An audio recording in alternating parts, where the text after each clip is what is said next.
Muy buenas, bienvenidos a una nueva entrega del cuestionario. Ya sabéis, este ratito de charla en profundidad, una charla relajada. Yo creo que es lo mejor, ¿no?, que tenemos en este programa, que no tenemos que mirar tanto el reloj y que tenemos un ratito largo para charlar con un invitado que ya sabéis siempre es un personaje importante de la ciudad, de diferentes ámbitos, y la charla con ese personaje en concreto nos sirve también pues para analizar, para hablar sobre un aspecto determinado de la realidad social de nuestra ciudad. Hoy, por ejemplo, el ámbito de la cultura. Y hablaremos mucho de libros, de literatura, de publicaciones, porque hoy está con nosotros Andrés García Baena, que de esto sabe mucho. Andrés, bienvenido. Hola, Roberto. Para mí es un placer estar contigo, porque creo que eres un gran profesional. Y eso de personajes importantes me ha dejado un poco descolocado. Nos hemos empezado así ya peloteando, ya esto no puede ser. Eso de personajes importantes. Pero repasamos el currículum de Andrés y la verdad que uno se queda un poco de piedra de todo lo que ha hecho a lo largo de la vida. Ha estado ya en Marbella muy ligado siempre al mundo cultural, fue un referente en la Universidad Popular, en la fundación de la Universidad Popular, estuvo 35 cursos dando clase en su trayectoria, fundador de la librería El Zoco, fundador de Ediciones Algorfa y Azofaifa, y además también, bueno, pues con muchos de esos proyectos en el ámbito cultural, como por ejemplo la revista La Garbía recientemente. Además, también ha escrito libros. De todo esto vamos a hablar largo y tendido, y aprovecharemos también, como siempre, para que vosotros, que ayer estuvimos con nuestra cámara en la calle, además estuvo ayer nuestro compañero, nuestro becario de redes, que es Manu, estuvo preguntando y dando la opción de que los ciudadanos le hicieran una pregunta a Andrés. Lo iremos escuchando a lo largo de todo este programa, y siempre empezamos, Andrés, con una pregunta que deja el invitado de la semana anterior, sin saber cuál iba a ser el invitado que tendríamos. Una especie de pregunta a ciegas. En este caso estuvo con nosotros el fundador de Frutas Eladio Rueda, y atento, Andrés, a la pantalla, porque esto es lo que te preguntaba. ¿Cuáles son sus frutas preferidas, por ejemplo? A ver, ¿cuál es que le guste más? ¿Cuáles son las frutas preferidas de Andrés? Que además, lo veremos también en esta charla, es un apasionado de todo lo que tenga que ver con la gastronomía. No sé si eres mucho de frutas y verduras, y ¿cuál es la que más te gusta? Bueno, pues primero tengo que decir que muchas veces reflexiono, cuando me encuentro con una fruta, de que esto se ha tenido que crear es proceso para nosotros, para los animales y para nosotros. Cuando pelas un plátano y ves que todo ese manjar, o abres una naranja, o una pera, o una manzana, enseguida dices, esto es que es una creación especial para nosotros, ¿no? Me gusta mucho la fruta y me gusta mucho la verdura, pero la fruta por antonomasia que más me gusta a mí es la naranja.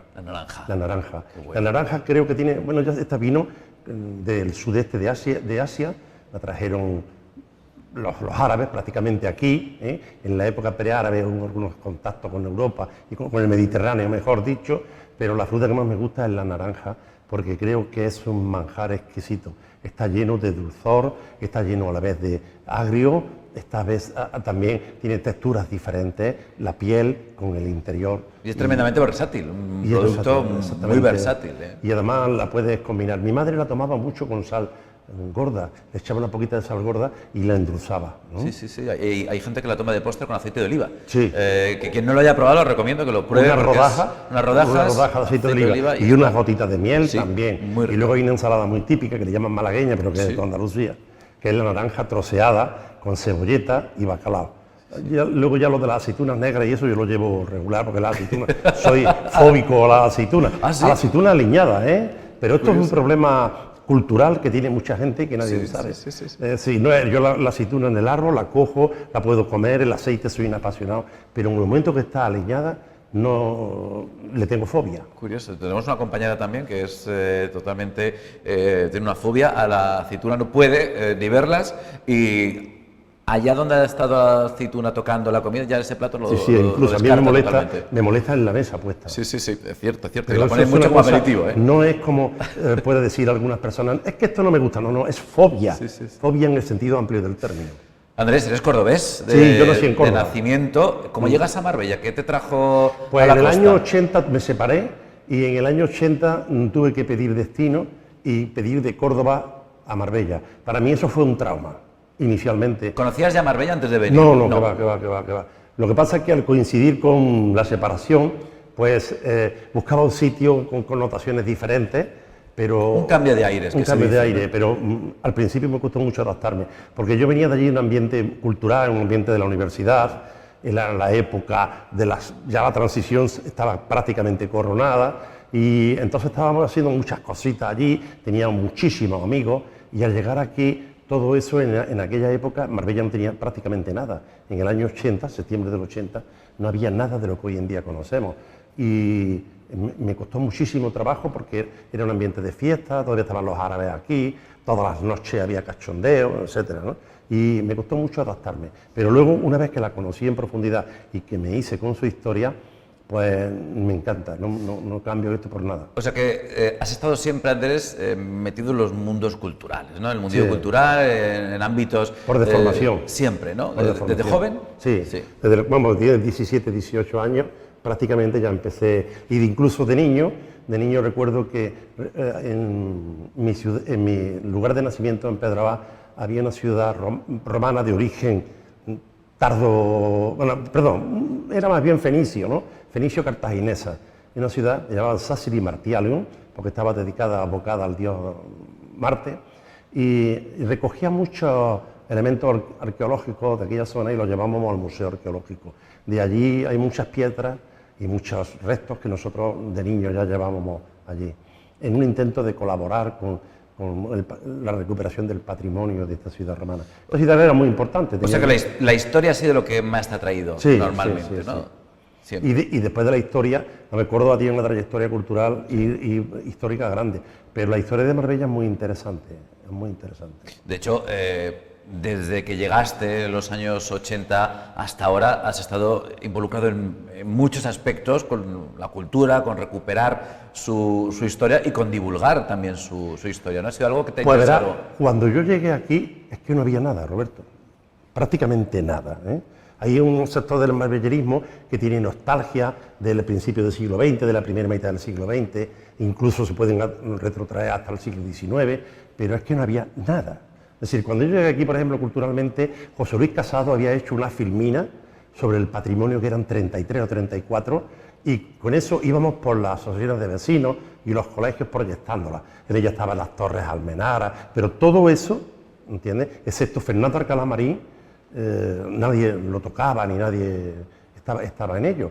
Y luego también teníamos una filmina que con Enrique Monterroso sobre patrimonio andaluz, patrimonio de Andalucía, y íbamos también por los mismos sitios a asociaciones de vecinos y colegios, institutos, haciendo proyecciones y concienciando en torno a estos dos elementos. Pero aquí no había ni fundación, ni universidad popular, ni escuelas de idiomas, no había conservatorio, no había prácticamente nada. En los años 80 se inicia en Marbella una revolución cultural, por llamarlo de alguna manera, en contacto con personajes de políticos y un grupo de personas, entonces nos llamábamos el grupo Ágora.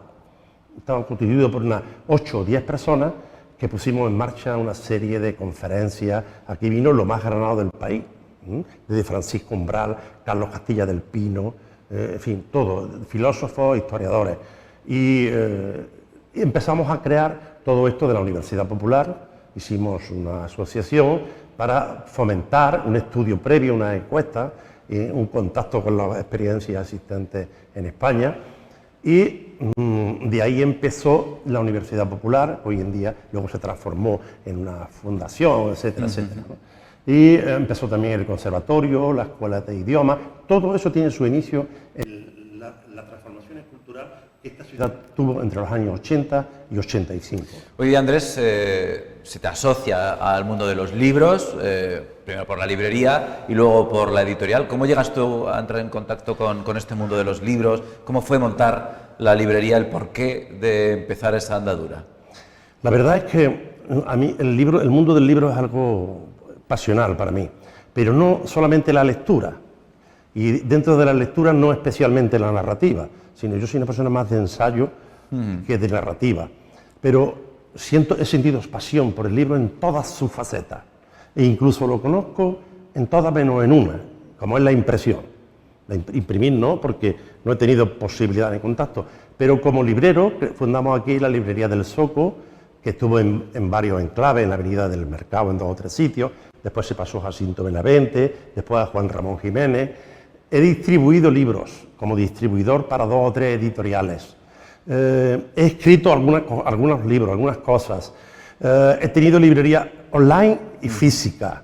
He tenido también editorial, ¿entiendes? Entonces, bajo todas las perspectivas, conozco el libro menos la de la impresión, ¿no? O sea que quizá todos esos aspectos que has ido conociendo y emprendiendo, por decirlo como ahora se conoce mucho ese término del emprendimiento, ¿no? Ese nombre muy emprendedor, siempre con esa inquietud de conocer un poco más el mundo del libro, ¿no? Controlar un poco más también todos los aspectos. Y de todas ellas reconozco, porque la librería fue era mucho más joven, era un tema casi utópico. Pensaba en la librería como un lugar como las reboticas antiguas para hablar, donde había debate, para presentar libros, nada de eso fue real. Aquí era un problema económico continuo, porque poner una librería grande en Marbella es una ruina, ¿entiendes? Luego ya vino el ENA, vino el Corte Inglés, y etcétera, etcétera, y ya la ruina... Fue el remate. Fue el remate.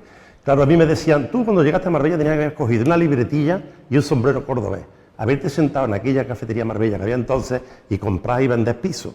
Eso sí sí es rentable. Pero no te habría hecho feliz. No, y efectivamente, de todas ellas, la faceta que más me reconforta y me gusta es la de editor.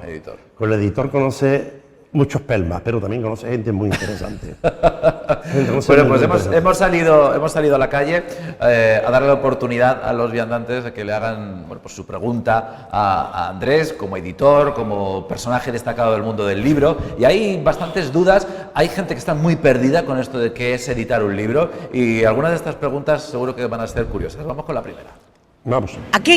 ¿En qué se inclinan para escoger los textos o los libros? ¿En qué se basan para la historia que van a contar? Claro, porque hay muchos que rechazan. ¿Por qué? ¿En qué se basan? ¿En que les guste a ellos o en que puede interesar a la gente? ¿No? ¿Begoña? Muy curiosas además estas dos señoras, porque la señora de las gafas me contaba a nuestro compañero Manu que el hermano tenía una editorial en Asturias. La curiosidad de encontrar justo la hermana de un editor. ¿En qué se basa uno para decir este libro sí, este libro no? Yo creo que es una pregunta muy interesante y yo voy a ser totalmente honesto. Del mundo editorial hay, digamos, 3 grandes categorías. Unas son las grandes editoriales, el Grupo Planeta, etcétera, que esto trabajan mucho por libro por encargo y trabajan mucho prácticamente por promociones.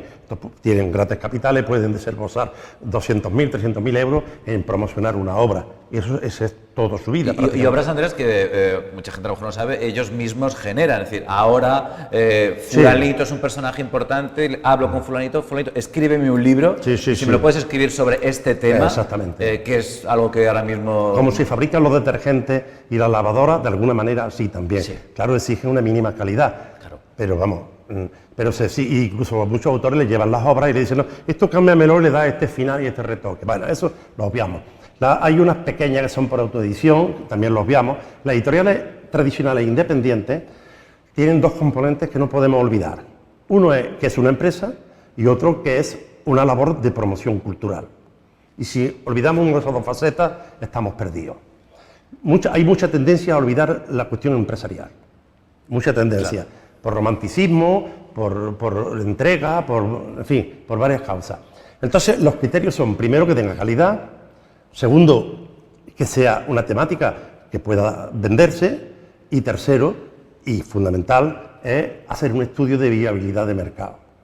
Si tú te encuentras con un autor que promociona su obra, que sale, que presenta, eso es, de alguna manera te soluciona la problemática de promoción muchísimo. Que suele ser el poco presupuesto o casi nulo que tiene una editorial independiente para promocionar. No hay.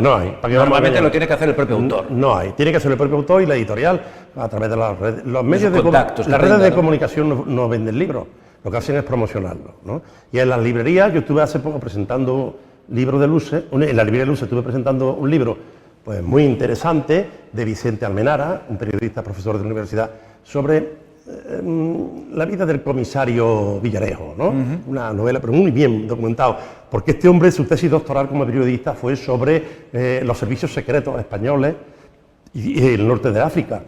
Entonces, cuando estaba allí dentro, entre los 80 o 90.000 libros que había allí, decía, joder, nosotros tenemos que tener aquí como editorial 8 o 10, pero aquí se pierden. Es decir, los libros en las editoriales se pierden en los estantes. Ahora, cuando llega una editorial grande, te pone vaya, perdón. Nada, apóyatelo ahí. Son por 3 veces, creo que la he tirado 3 veces ya. ¿Entiendes? Y entonces, lo que te decía, pueden hacer grandes esquinas, grandes promociones, pero los libros sí se pierden. Y respondiendo a ella, los dos criterios son el criterio empresarial y el criterio cultural. Y cuando entendemos por criterio cultural, tenemos que tener en cuenta que los mayores lectores y compradores de libros en España es la población entre 15 y 25 años. Es curioso. Los jóvenes son los que más libros compran ahora mismo. Exactamente. Y el mayor número de lectores, ¿verdad? Entonces, bueno, pues tienes que tener todos estos criterios un poco. En un mundo en el que los youtubers tienen una presencia bestial y en el que eso te rompe todos los mercados, cuando llega la Feria del Libro de Málaga, llegan algunos youtubers para las grandes editoriales y se forman colas de 500 y 600 personas y gente joven con 2 y 3 libros. Eso, el que tiene una editorial, le te hace babear, decir, pero por Dios, si yo pillara uno solo, claro. Así todos nuestros problemas se terminarían. Claro, si de repente un libro de los que yo publico enganchara, ¿no?, con una 10ª parte de este público, una 100ª parte incluso, sería una maravilla. Sería una maravilla y terminaba con todos nuestros problemas financieros, etcétera. Y etcétera. seguro, Andrés, que una parte importante de los textos que os llegan no van destinados a ese público. Y no están hechos para encajar con ese público que dices tú ahora mismo es el mayoritario, ¿no? Sí, claro. Por ejemplo, nosotros que tenemos un catálogo de un 40 y tantos % profesores de universidad, pues son temas de fondo y sesudos, ¿verdad? O son personajes históricos, novelas históricas, ensayos. Luego también hacemos algo de poesía, pero con la poesía hoy en día es imposible. Ahora los poetas, hay más poetas que margaritas.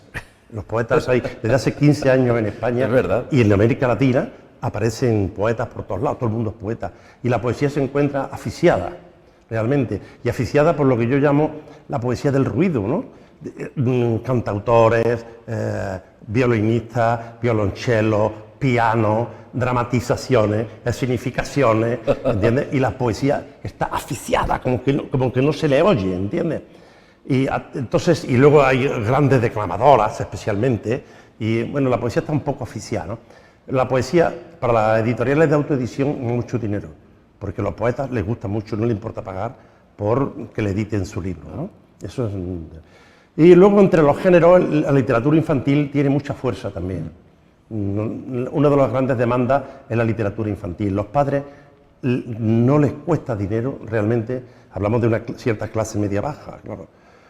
Hacia arriba, no les cuesta dinero comprarle libros a los niños, en términos generales. Y es un regalo muy socorrido de otros para niños, ¿no? Entonces se compra mucho y se regala mucho libro cuando son pequeñitos, ¿no? A nosotros es cuando estamos aquí en Marbella, la Feria del Libro de Marbella es la más grande que hay en España, dura un mes.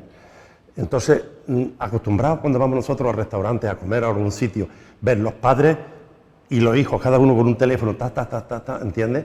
Cuando los padres le compran el libro y el niño se motiva y lo abre y juega y salta con el libro y todo eso, decimos, joder, este es el camino, ¿entiendes? Este es el camino para arruinarte, pero el camino para promocionarte. Algo estás haciendo, no enriquecerte, pero algo estás haciendo. Hombre, yo ya soy un jubilado y yo lo que hago es asesorar a mi hijo, como tú sabes es el que lleva todo este tema y demás, ¿no? Y yo le asesoro un poco, pero ¿sabes? A veces le asesoro mal, porque ya con mis años, mis gustos, mis intereses son... está un poco de modé. Vamos a volver a la calle, vamos a seguir escuchando esas inquietudes, esas cuestiones que nos reflejaban a través de estas preguntas. Lo que le preguntaría es la capacidad que ha tenido para tener tanta imaginación, primero para escribir el libro, eso es lo primero, y luego a la hora de utilizar los materiales del libro, en qué se basaría según a lo mejor su pensamiento, ¿no? Si por ejemplo hay una persona que le gusta cuidar el medio ambiente, a la hora de hacer la pasta dura, la pasta blanda, si ha reciclado el papel, si tú sabes, con todas los nuevos medios que hay ahora para la naturaleza, claro. Curioso la reflexión de esta ciudadana. Sí, es verdad. No se me había ocurrido a mí preguntar sobre la materia prima, ¿no?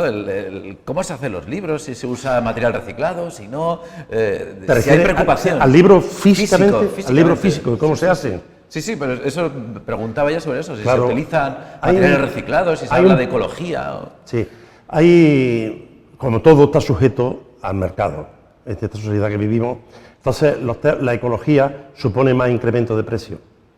Y entonces, cuando quieres un papel sin cloro, etcétera, etcétera, todo esto es mucho más caro.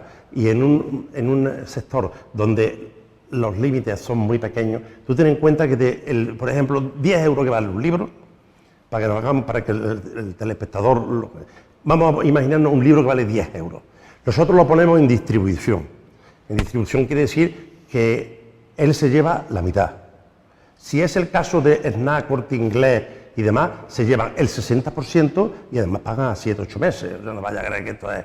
Entonces, ya estamos con 50% se lo lleva la distribuidora. La distribuidora se lleva 2 euros por distribuirlo y la librería 3, 5. De ahí el derecho de autor ya es 1. O sea que ya te van quedando de los 10, 4. ¿Entiendes? Y a los 4 le metes el gasto de gestión de un 30 a 35%, estás jugando con márgenes muy pequeños. Es decir, estás jugando con 60, 70 céntimos. Claro. Esto hablamos de en tiradas pequeñas, no se sostiene.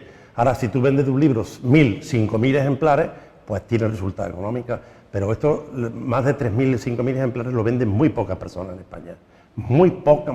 Con lo cual no hay margen para plantearse... Efectivamente. Si es más o menos respetuoso con el medio ambiente o si tiene una calidad o no. Porque claro, un libro tampoco se puede poner muy caro. Ese es el problema que tiene. Subas un poquito el precio, ya no lo vendes. Eso es una lucha constante con los autores. Los autores quieren que su libro se venda barato y nosotros decimos, claro. sí, nosotros estamos interesados en que se venda, pero déjanos respirar un margen. Claro. ¿Entiendes? Déjanos un poquito de margen que podamos respirar. A pesar de eso, es muy complicado este mundo, ¿no? Tienes que complementarlo con otras actividades como son ventas de libros en colegios, y, ferias, muchas ferias. Que las ferias son muy cansadas, ¿eh? La feria del libro de Málaga está ahora mismo tragándose 10 horas y media cada día. Claro. Y además, fuera de las 10 horas y media, tiene que llevar la gestión de lo otro. Exactamente, la gestión habitual. No se puede parar en 10 o 15 días, no se puede parar eso. Claro, porque si te pones a contratar a la gente, el poco margen que consigas extra con la feria te lo has cargado también. Efectivamente. Es lo Entonces, complicado. con respecto a la pregunta que me había hecho, bueno, el tema de la ecología lo contemplamos cuando es posible, de alguna manera. El tema del libro, como muchos temas en nuestra sociedad, tiene trasfondo un poco romántico, pseudo-utópico, no iba a decir distópico, pero pseudo-utópico, de que la lectura es la panacea de la humanidad, de que escribir es la manera, de que la lectura, de que el libro es un objeto que lo huele. Los libros ya no huelen prácticamente. Los libros olían antes cuando la tinta era tinta fresca y se dejaba secar suficientemente. Ahora el procedimiento es tan rápido que la tinta no se puede secar, no le da tiempo. Entonces le ponen como una especie de fijador o secante que impermeabiliza la tinta y la tinta prácticamente no huele.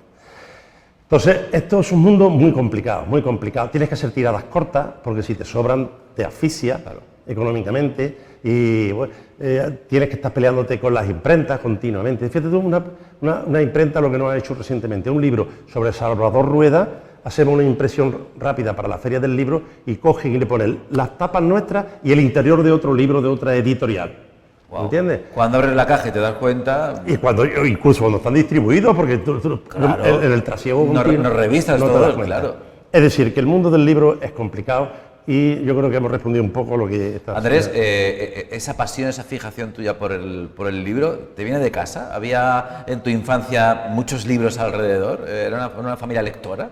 Claro, Roberto, yo lo que pasa es que quiero decirte una cosa que tú lo vas a entender rápidamente. Cuando yo era niño, el mundo existían eras bárbaras, no es que sea tan viejo, pero, ¿entiendes? No existían teléfonos móviles, no existían teléfonos en las casas, no había televisores en la casa, íbamos a ver la televisión a casa de la vecina. Y en un mundo rural, todo esto, peor todavía, porque en las ciudades había cierta. Bueno, a pesar de eso, mi padre era un lector empedernido. No había muchos libros, iba a la biblioteca pública municipal, que había una pequeñita, y hoy se los prestaban entre ellos. Y mi padre era un lector empedernido y era un campesino, un hombre del campo, especialmente de la historia. Era un gran lector de temas de historia. Y yo recuerdo haber visto en mi casa, por ejemplo, pues Juicio Universal, en fin. O sea, ¿tú recuerdas a tu padre leyendo? Sí, yo recuerdo a mi padre leyendo. Recuerdo a mi padre siempre leyendo y escuchando zarzuela, porque la ópera entonces era un tema que no llegaba, ¿no? Cuando yo ya empezaba a despuntar y echar pelitos en las piernas y eso, es cuando llega la televisión luego ya de joven, para hablar con las novias, teníamos que hablar por los teléfonos, la centralita. Con Sí, los niños antes para soñar, para imaginarse o para fantasear, tenían los libros, no había mucho más. Era un mundo sin información, Claro. y a las zonas rurales. Recuerdo que mi hermana murió de un linfoma Hodgkin muy joven, muy joven, muy joven. Entonces yo me interesé, y solamente en un apéndice de la enciclopedia Larousse había 6 líneas sobre lo que era la enfermedad Hodgkin. Imaginemos lo que hoy, cuando metes en Google, De vez en cuando lo meto y me linfoma, han salido salen páginas. 300 millones de... Era un mundo Increíble. sin información, la única información era la radio y ya está. Y el cine de verano en esa zona. Que era un acontecimiento. Entonces todo esto ha cambiado tanto, y mi generación especialmente hemos pasado desde el mundo rural en el sentido estricto de cabras y burros a la inteligencia artificial. Eso es cosa de mi generación. Eso es un privilegio magnífico. Sí, pero haber bueno, vivido todo eso. Sí, es verdad que es un privilegio, Es un privilegio pero además y un esfuerzo. Pero es un Sí, esfuerzo adaptativo claro, muy grande, tío. continuamente. Tú no sabes que los teléfonos móviles a veces no los entiende y tiene que estar recurriendo siempre a gente. Y el ordenador, yo lo uso para escribir, para hacer las cosas elementales, pero cuando pasa algo tengo que buscar ayuda, ¿entiendes? Vamos con otra de esas preguntas que nos llegan desde la calle. Yo le preguntaría, a la hora de vender el libro, ¿te venderías tu libro de manera digital o en librería o ambas? ¿Cuál sería el secreto? Pues Andrés controla los dos porque teníais librería física que posteriormente con el avance tecnológico también se transformó luego en una librería digital que creo que sigue funcionando, ¿no, Andrés? Sí, sigue. Sigue funcionando, las librerías digitales funcionan muy poquito, pero a nosotros nos da soporte para las ferias del libro y para poder ser librería y vender libros también, digamos, a nivel minorista, ¿no? Bueno, la pregunta que ha hecho este señor también es muy interesante. Hace 15 años parecía que el libro en papel iba a desaparecer, y ni muchísimo menos, ni las perspectivas son que desaparezca en los próximos 20 o 30 años. No, y especialmente en España. Es verdad que el porcentaje del libro digital cada vez va comiendo más, pero ¿sabes por qué? Porque se piratea. Claro. Hoy en día hay en el mercado aproximadamente 200 o 300.000 libros pirateados, que se los pasa de uno a otro y cada vez más, pero esto en todas las facetas de la vida, el pirateo está muy presente. Entonces, el mundo digital en Hispanoamérica y en Estados Unidos sí que ha avanzado bastante. Aquí en Europa y en España especialmente no ha avanzado tanto. Hay más arraigo al papel. Sí, hay un gusta arraigo el al papel papel, y la gente le gusta. gusta ir a una librería a comprar al lector le gusta ir a una librería, mirar los libros y llevárselo, ¿no? El que le gustan los libros creo que no hay placer mayor que ese, de visitar una librería. Y a mí especialmente me gustan las librerías de viejos, las librerías de antiguos, buscando siempre obras históricas, ¿entiendes? Y ahora, por ejemplo, encontré hace poco en una librería antigua un libro de recetas de la familia Echevarría, de 1900. Y bueno. estoy planteando hacer una especie de... Bueno, sacarlo tal y como está, ¿no? Escrito a mano y demás. Un facsímil, ¿no? Sí, un facsímil, una especie ¿no? de facsímil. Claro que el mundo digital tiene dos problemas. El primero de ellos es el tipo de IVA que soporta el 21%. Es decir, y tú no puedes colgar un libro en digital más allá de 3 o 4 euros. Claro. De 3 o 4 euros le quita el 21% de IVA y ahí luego empieza para la plataforma, que se lleva el 40 o el 50% y te queda una insignificancia de 20 céntimos o 30 céntimos. De ahí el que el mundo las editoriales no apuesten todavía mucho por el mundo digital, ni tampoco por los audiolibros. No sabía yo lo del IVA y ahora cuando lo estás explicando lo entiendo perfectamente, claro. Pero por eso es no que- acaba de explotar es que no queda la porcentaje. venta del libro digital porque no queda queda margen. No lo puedes vender más de 4 euros porque Sí, es nadie. imposible. Vamos a hacer una pequeña pausa y enseguida regresamos y continuamos esta interesantísima charla con Andrés García Baena.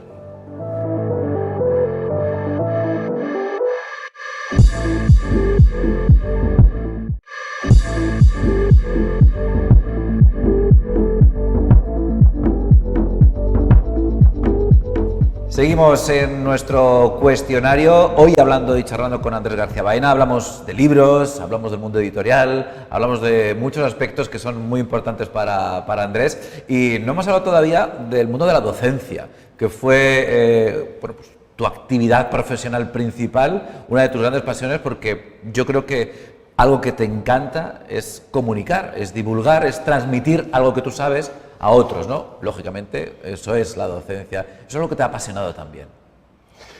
Claro, pero todo eso, mirándola ahora con perspectiva, veo unos cuantos equivocados estaba uno en muchas cosas de la vida, ¿verdad? Sí. Sí.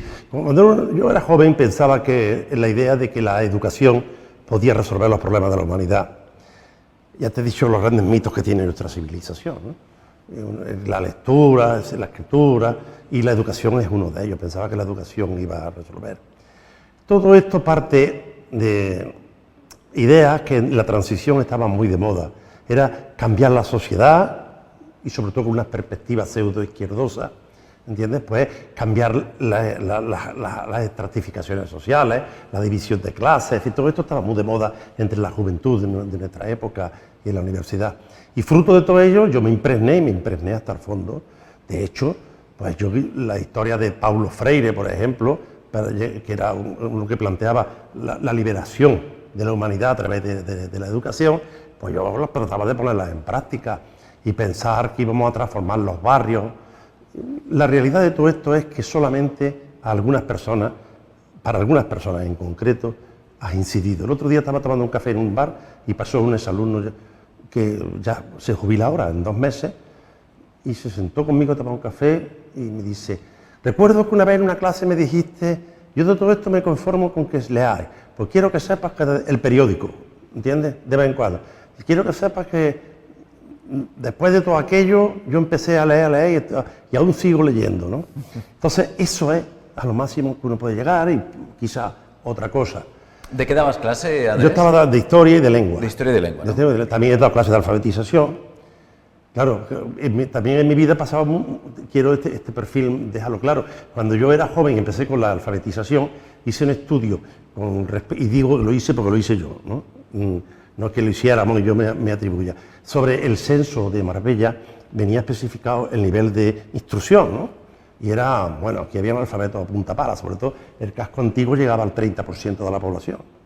Pero entonces el concepto que se había puesto, que estaba de moda de analfabeto, era el que no sabía leer ni escribir. Leer ni escribir, claro. Que esto vino de la primera conferencia internacional de Nairobi y demás. Bueno, pues a los pocos años el concepto ese se quedó antiguado porque casi todo el mundo sabía leer y escribir, pero ahora se puso el concepto de moda de neolectores, ¿eh? El concepto de analfabeto funcional, que en Estados Unidos era un mollón. Son personas que saben leer y escribir, pero son incapaces de colocar un remite y una dirección en una carta o de situar en un mapa España o Estados Unidos, ¿no? Y luego ya empezamos, a los pocos años nos dimos cuenta que ese concepto tampoco valía, empezó de analfabeto funcional, digital. ¿Y qué es lo que ocurría?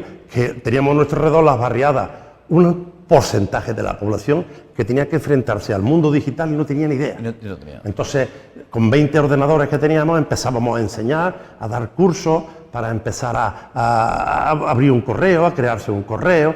Fíjate cómo ha ido evolucionando la cosa. ¿Y en todo eso, Andrés, piensas que hemos ido reduciendo el número de analfabetos o transformando el concepto nada más? Solo yo creo que transformando el concepto. Y sigue habiendo un grueso de la población Sí. Con una formación, con conocimientos muy básicos, ¿no? Claro, sí. Esto existe. No quiero insistir mucho más en esto porque sería un poco hiriente, pero nuestra sociedad sigue siendo muy mediocre, Roberto. Muy mediocre. Y claro, lo que pasa es que la evolución se va notando en todos los aspectos, pero el porcentaje de personas de analfabetos digitales creo que es superior al porcentaje de analfabetos totales que había hace 30 o 40 años. ¿Entiendes? Creo que es superior. Es decir, bueno, la sociedad va evolucionando muy lentamente, y evolucionamos mucho tecnológicamente, pero culturalmente en el sentido de instrucción, no en el sentido antropológico, porque todas las sociedades tienen su visión del mundo, ¿no? Pero en el sentido cultural nuestra sociedad está bastante mediocre, yo diría más que mediocre. Vamos a seguir escuchando esas preguntas que llegan desde la calle, a ver qué cuestiones y qué dudas nos plantean. ¿De qué manera se podrían abaratar aún más los libros? Una de las preguntas del millón que casi la ha contestado Andrés, ¿no? ¿Cómo se podrían abaratar más los libros, ¿no? Abaratar los libros. Debe parecerle a este ciudadano que los libros son caros. Y esto es algo que te lo encuentras mucho. Mucha gente piensa que 25 euros por un libro es un precio... Bueno, 25 euros son pocos, aquellos que superan las 400 y pico páginas y llevan color. Eso sí, normalmente el precio medio del libro ahora mismo está en 15 euros, 16, 17, ¿entiendes? Y yo no diría que eso es un precio caro, Andrés. No, 17 claro, euros, no. ¿cómo va a ser un...? Tú piensas, por ejemplo, lo que te cuesta una ración de boquerones en vinagre y un libro, ¿no? Claro, no, pues... Y la perspectiva, la ración de boquerones fritos, en vinagre, lo que sea, pues te lo vas a terminar en 10 minutos y el libro te puede dar una perspectiva y un recorrido. Es que hay muchos bares de copas que en Marbella que eso te cuesta una copa. 15 euros. Hay elementos que pueden ayudar al abaratamiento. Por ejemplo, la eliminación del IVA, que es el 4%, es muy reducido. Otro, la subvención. Aquí subvención, todo el mundo tiene subvención. El cine tiene unas subvenciones impresionantes, ¿eh? Sí. Impresionante. ¿Y el sector literario no tiene...? El sector literario no tiene nada de esto. Hace unos 25 o 30 años sí que había un apoyo a las editoriales medianas y pequeñas por parte de las instituciones autonómicas y nacionales. Eso desapareció. Entonces, con esos dos factores y luego incrementando el número de compradores, se puede abaratar. Andrés, tú que eres un hombre muy estudioso, ¿el resto de Europa cómo está en esta materia? Es decir, el IVA, en ayudas gubernamentales al sector literario, ¿existen otros países, por ejemplo en Europa, que incentiven mucho más esto? En el resto de Europa hay dos factores determinantes. Uno de ellos es, porque con respecto al IVA, hay casos en un sentido y en otro, que no tienen y otros que tienen más, ¿entiendes? Pero hay dos factores determinantes. Uno de ellos es el poder adquisitivo de los europeos. Otro, los criterios de elección del consumo de los europeos, y otro de ellos el porcentaje de personas que leen. Claro. Entonces todo eso hace que redunde en el abaratamiento del libro. En realidad, si por ejemplo nosotros de una edición vendemos 100 ejemplares, si vendiéramos 200 o 300 podríamos reducir el precio. Pero el problema, hablo de editoriales pequeñas e independientes, podríamos reducir. En Europa, pues recuerdo, por ejemplo, en Múnich, las grandes librerías, hablando allí con algunos libreros, traduciéndome, porque yo no hablo alemán, ni mitad, pues nos decían que el porcentaje de lectores era muy grande y el de compra. Entonces eso hace que todo esto, ¿sabes? No tenían IVA tampoco en ese lugar y el nivel de vida de los alemanes es más alto que el nuestro. Claro, todo sumaba a que el sector literario fuera mucho más potente, ¿no? Y luego también hay un criterio personal de que de elegir en qué va a gastar uno el poco dinero que tenga, o el mucho, o el escaso dinero que tenga, ¿no? Hay quien lo gasta en medios de comunicación, me refiero en teléfonos móviles más caros y demás, y hay quien dice, no, yo me voy a conformar con una cosita mediana y voy a invertir también en libros. No sé si la tecnología también ha transformado, hemos hablado del papel, de los libros electrónicos, pero si el proceso tecnológico también ha transformado el sector literario, si ha ayudado, no sé, las imprentas, supongo que son mucho más ágiles, también la manera de maquetar, todo esto ha avanzado mucho también en el sector literario la tecnología, y si ha sido a favor, porque si esto no lo ha abaratado y no ha servido para aligerar un poco la presión. Sí, comprendo perfectamente, Roberto. Ha habido dos grandes revoluciones y media, desde mi punto de vista, en la historia de la humanidad. Una fue la del Neolítico, cuando el hombre se asienta, se hace sedentario. Otra de ellas, media, que es la revolución industrial, y otra entera, que es la revolución digital. El mundo digital va a transformarlo absolutamente todo. Y nosotros estamos ahora mismo en los inicios del mismo. Pero cuando estas generaciones que tenemos de 8, 10 y 12 años lleguen a ser productivos, esta gente trae unos mecanismos mentales totalmente diferentes de los nuestros. Y esto va a cambiar muchísimo. Por ejemplo, la idea de lectura está cambiando notablemente. De la lectura vertical, es decir, coger un libro y profundizar en él durante tiempo, incluso subrayarlo y demás, está siendo sustituida por una que es la lectura horizontal, en la cual la persona en las redes sociales lee bastante, pero lee pequeños artículos muy variados, Todo muy picoteado, muy ¿no? picoteado y muy fragmentado. Claro. Eso confiere una capacidad mental y una manera de entender el mundo muy diferente a la que tienen las personas acostumbradas a la verticalidad. ¿Eso se nota ya en los manuscritos, Andrés? ¿Se nota que en el mundo literario los libros tienen, pues ahora mismo, las frases más sencillas, más cortos los conceptos? Es decir, ya el mundo editorial va adaptando la manera en la que se escribe para acoplarse a ese lector. Creo que no. Todavía no. Creo que no, porque el mundo de la literatura seria no se está viendo muy afectado por lo que es las costumbres usuales o del mundo oficial. Por ejemplo, el lenguaje no sexista en la literatura prácticamente no existe, prácticamente habrá algún caso, pero prácticamente no existe, ¿no? El mundo digital que impregna toda nuestra vida actual tampoco está excesivamente presente, excepto que alguien escriba un email o que chatee o cosas así, pero en un porcentaje muy pequeño. Yo diría que la literatura se sigue haciendo del modo tradicional todavía, ¿eh? Me refiero en cuanto al contenido, ¿no? Claro, no podemos sustraernos a la vida actualmente, ¿no? Si un policía sale una novela negra en la que un policía investiga, ese policía tiene unos medios que no había hace 30 o 40 años y esos medios se ven reflejados en la obra. Pero eso es un porcentaje ínfimo en relación, porque desde la Ilíada los seres humanos no hemos tratado nada nuevo, querido amigo. La Ilíada me gusta mucho porque yo la catalogo el conjunto de hombres bellos y buenos, ¿entiendes? Bellos y buenos, eso es la Ilíada. Sí, sí, sí. Y ahí se refleja prácticamente todos los sentimientos de los seres humanos, todos. Todos los que la novela actual pueda tratar, todos están presentes. El odio, la bondad, el amor, la traición. Está todo inventado, entonces. Todo está inventado. Y es darle vueltas a lo mismo. Exactamente, es darle vueltas a lo mismo. Es darle vueltas a lo mismo. Y ahí está la originalidad y el tema de la creatividad, en manifestar lo mismo de una manera un poco especial. Cierto es. Vamos a seguir escuchando preguntas que llegan desde la calle. Que cuando se acaba el próximo libro la persona o que cómo se editan y todas esas cosas. ¿Cómo va? Ha preguntado esta mujer, que hemos cortado un poquito más el clip, ¿cómo es el tema de sacar un libro y luego volver a sacar otro? Cuando trabajas con un autor, ¿esperas a que ese autor te genere otro manuscrito, te genere otro proyecto? Eso tienes que ir planificándolo con tiempo. Se planifica, ¿no? Pero además hay diferentes maneras de hacerlo. El procedimiento es muy sencillo. El autor se dirige a nosotros. Nosotros lo seleccionamos o no lo seleccionamos. Si lo seleccionamos, le enviamos un contrato.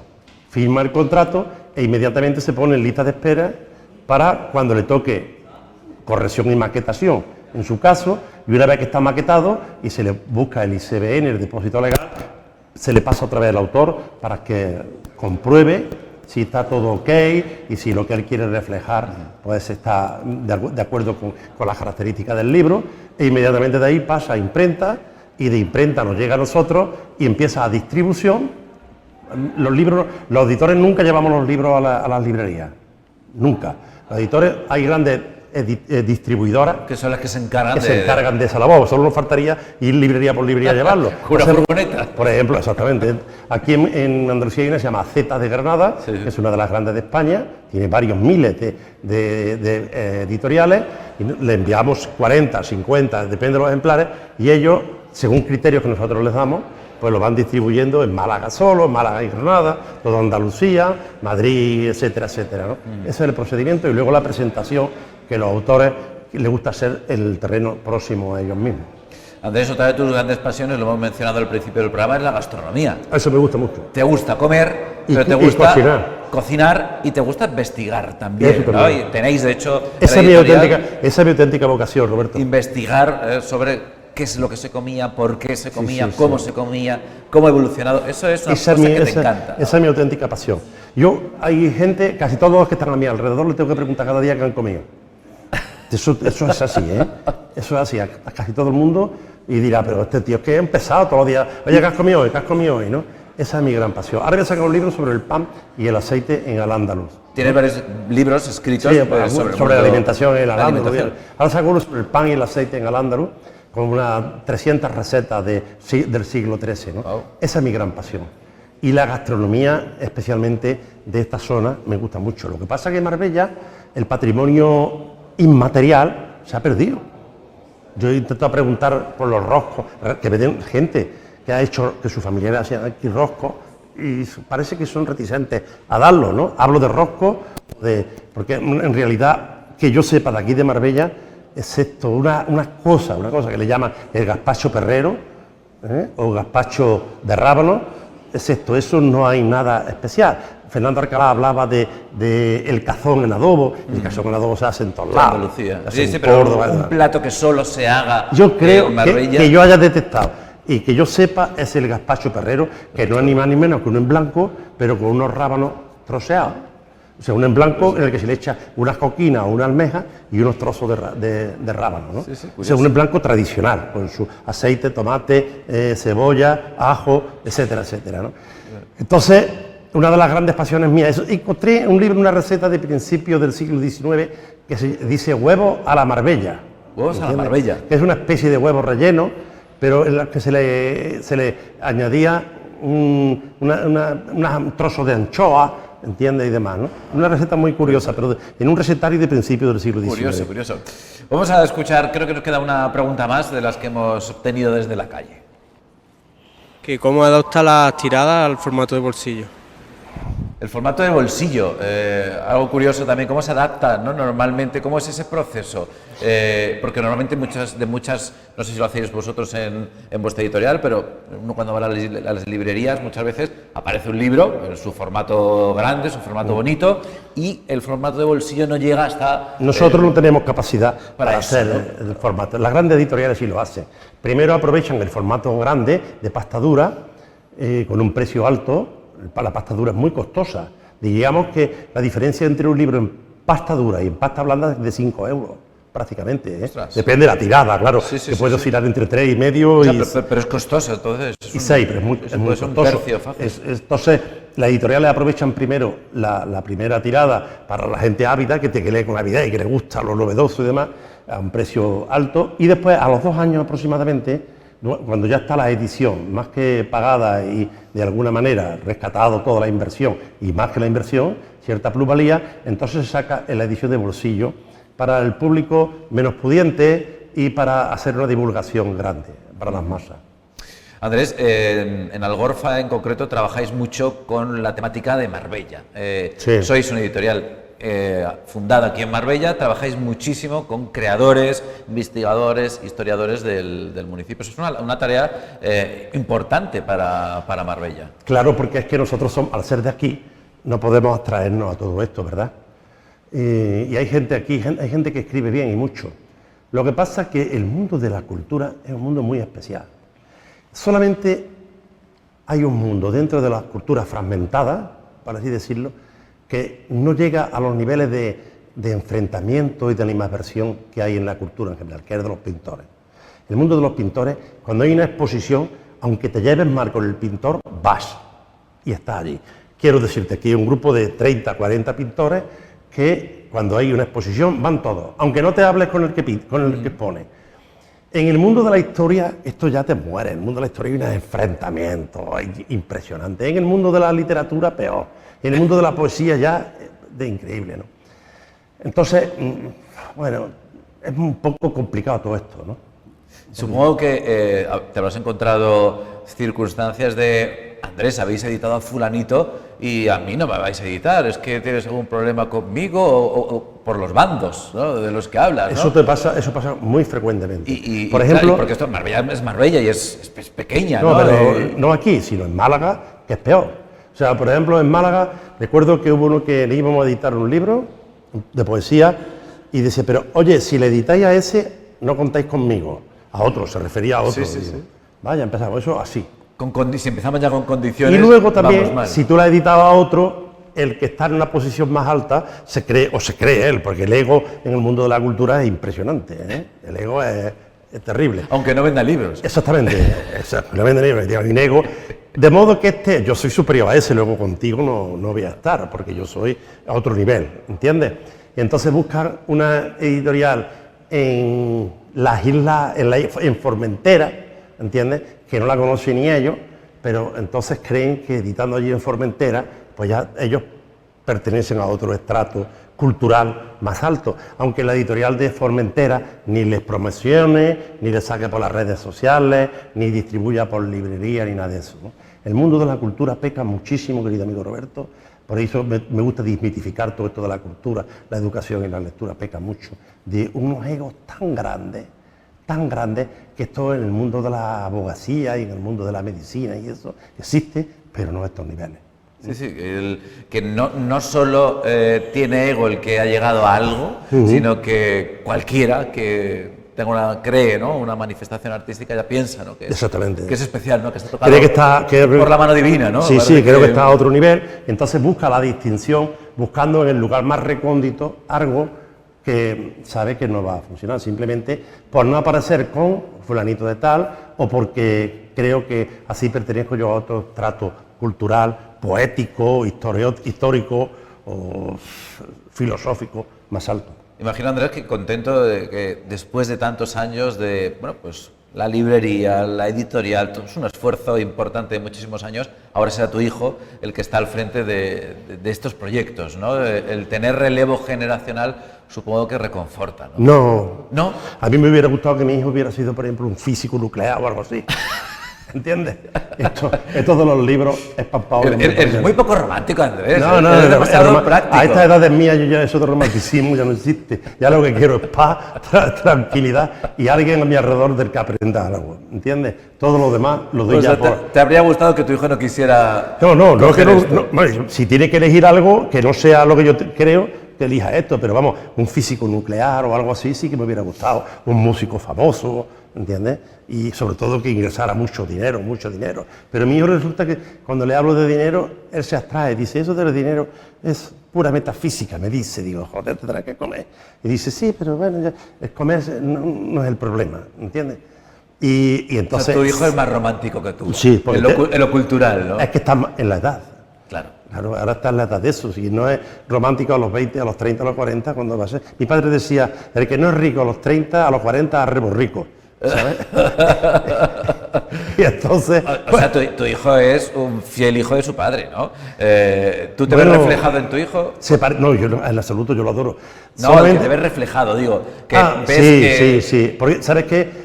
A mí me hubiera gustado que genéticamente, la genética está en torno a un 75%, ¿no? Y el resto de epigenética. Este hijo mío tiene 100% de genética mía, lo cual es malo. Porque, por ejemplo, el tema de la salud y todas esas cosas, a mí me hubiera gustado que hubiera sacado de su madre, que es una persona impresionante, o de su abuelo, o de lo que sea, ¿no? Pero en el resto, de verdad que es que somos muy parecidos. Bueno, más de lo que a mí me gustaría. Te hablo ahora con el corazón, de verdad, ¿eh? Andrés quería que su hijo mejorara la especie. Yo muchas veces le digo así en mi pequeño grupo, o en mi grupo, digo, yo no me tenía que haber reproducido. Digo, ¿por qué? ¿Por qué? Digo, coño, porque a mí me gusta que las especies evolucionen, no que se queden en copia. Qué exagerado eres, Andrés. Vamos a ir despidiendo con un cuestionario express de preguntitas de respuesta corta, 10 para conocer gustos y aficiones de Andrés, pero antes recuerda que tienes que dejarnos grabada esa pregunta para el invitado de la próxima semana, vale. Así que ahí tienes tu cámara y déjale tu cuestión. ¿Ya la pregunta? Sí. Pues no sé quién va a ser, ni tengo que saberlo, ¿no? Pero sí me gustaría que dejaran muy claro por qué te gusta Marbella o qué aspectos te gustan de Marbella y cuáles no. Eso sí que me gustaría escucharlo y estaré atento para escucharte, seas quien sea. Así que, ¿por qué te gusta Marbella o qué cosas te gustan de Marbella y cuáles no? Perfecto, pues se lo pondremos a nuestro siguiente invitado o invitada. Acabamos con un test rápido. ¿Tienes mascota, Andrés? Yo no, mi hijo sí. Tu hijo sí, tú no tienes mascota. No. ¿Has tenido o has sido de tener no, a mí no me gusta. Yo creo que los animales son para los cortijos y los campos y eso, no para las casas. ¿Tu comida preferida, la que no puedes parar cuando empiezas hasta que no se acaba? La cuchara y los huevos fritos. La cuchara y los huevos fritos. Buena elección. ¿Ciudad favorita del mundo? La ciudad favorita es Roma. Roma. Y el Cairo. Roma y el Cairo. La historia. Sí, pues sí, auténticos pozos de historia. Pero yo, si tuviera que volver algún día a algún sitio en mi vida, sería Roma, que ya he estado muchas veces, y al Cairo, que no hago más que darle vuelta. ¿Escuchas música? ¿Te gusta la música? Sí, pero no tengo mucho tiempo para ello. ¿no? ¿Qué es lo que te gusta escuchar cuando vas a dedicar un ratito a la música? A mí me gusta mucho el blues. ¿El blues? Sí, el blues me gusta mucho. Y la música clásica. ¿Cuál es la película que has visto 1000 veces? Una película que has visto recurrentemente. Master and Commander. Master and Commander. Master and Commander. Curioso. Creo que es una de las grandes obras del cine. La habré visto 7 o 8 veces. Los temas de marineros y de barcos y de galeones son para mí muy, muy, muy importantes. Curioso. ¿Profesión distinta a la actual que te habría Arqueólogo. gustado? Arqueólogo. Lo tengo claro. Lo tienes clarísimo. ¿Lo que mejor preparas en la cocina? Los esparragados. Esparragados. Sí, los esparragados de espárrago, de tagarnina, de cardo blanco. El esparragado se puede hacer todo. Es una comida muy tradicional, comida de pastores, porque eso significa pan, ajo y cualquier verdura, ¿no?